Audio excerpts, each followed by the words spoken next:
Before anything existed, there was everything. Imagine a single, formless chaos, just swirling in the darkness of an endless void.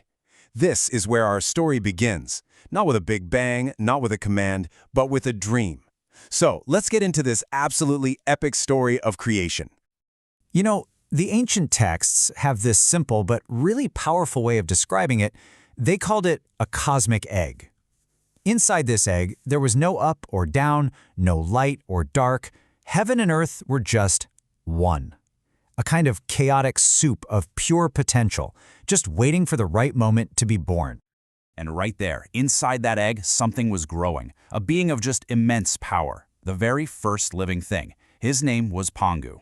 And for an amount of time that's honestly hard to even wrap your head around, 18,000 years, he just slept, gathering strength from the very essence of the chaos all around him. And then he woke up. With a single world-shattering stretch, Pangu cracked that cosmic egg open, and the universe began. This was an act of unbelievable effort and endurance. You see, the lighter, purer parts, what we call yang, they floated up to become the heavens. And the heavier, murkier parts, the yin, well, they sank down to become the earth. But this whole separation was really fragile. To keep the universe from just collapsing back into chaos, Pangu had to stand between them for another 18,000 years, literally pushing them apart. Every single day, the sky grew higher, the earth got thicker, and Pangu grew right along with them, becoming this living pillar holding all of reality together. Only when the universe was finally stable could his work finally end, and completely exhausted, he lay down to die. But his death? That wasn't an end. No, it was his final, most glorious act of creation. It's incredible, really. Every part of the natural world we know was born from his sacrifice. His final breath became the wind in the clouds. His voice, the rolling thunder you hear in a storm. His left eye blazed into our sun, and his right eye shimmered into the moon.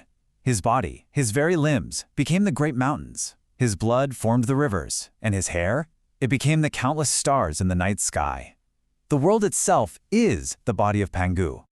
So, the stage is now set. We have this magnificent but totally empty world.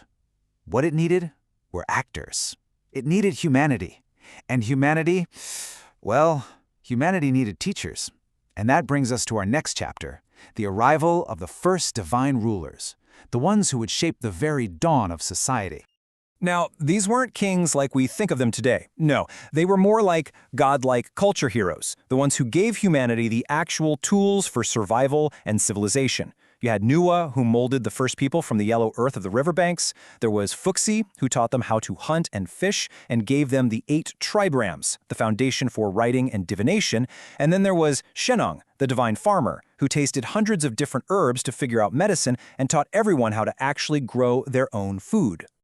And what's really fascinating here is that the exact lineup of these 3 sovereigns, well, it isn't set in stone. Different ancient texts actually name different figures. So why the variation?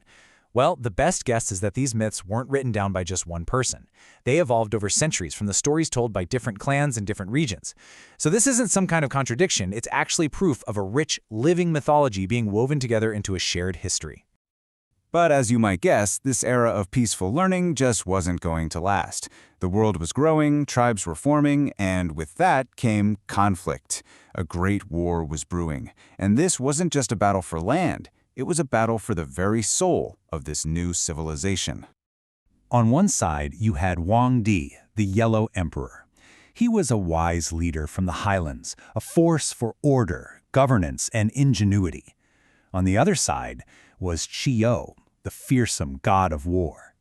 This guy was said to have a head of bronze, a brow of iron, and he led this terrifying army of monsters and demons. This was, without a doubt, a clash between order and chaos. The 2 armies finally met on the plains of Zhuolu, and Chiyou, well, he struck first, not with swords, but with magic. He summoned a thick, impenetrable fog that just rolled across the battlefield. For 3 days and 3 nights, the Yellow Emperor's army was totally lost, completely blind and confused, and utterly at the mercy of Chiyou's forces. So, how do you fight a magical fog? The Yellow Emperor's answer is a really key theme in this entire myth. You fight it with ingenuity.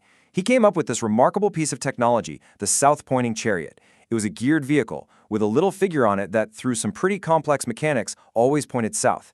It was for all intents and purposes an ancient compass, and with it, his army could finally navigate through the fog, regroup, and start to turn the tide of the battle.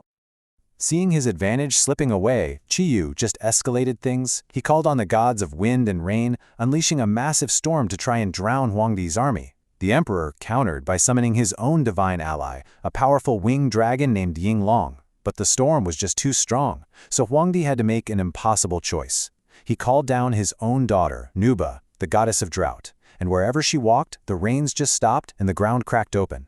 She broke the storm, but it came at a terrible cost to the land.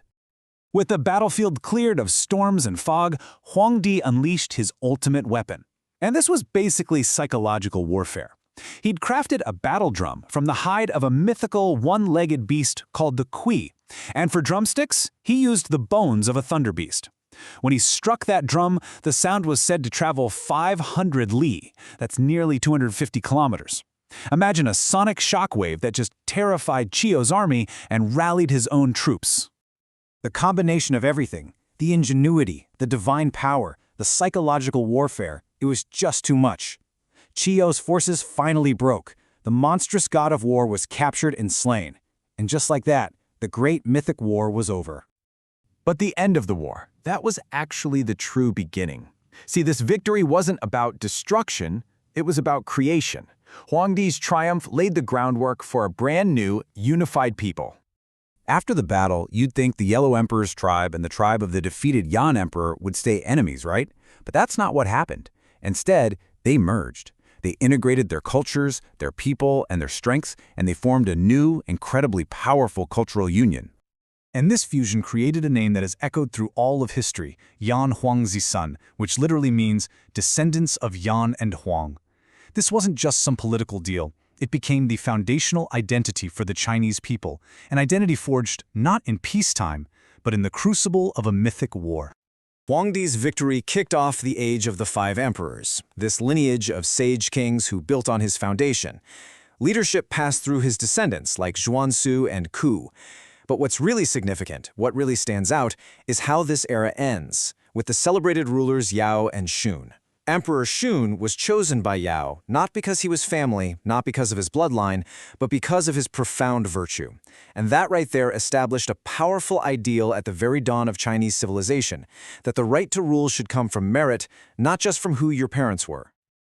So we've journeyed all the way from a cosmic egg to the dawn of a dynasty. But look, these aren't just cool stories about gods and monsters. There's something much, much deeper.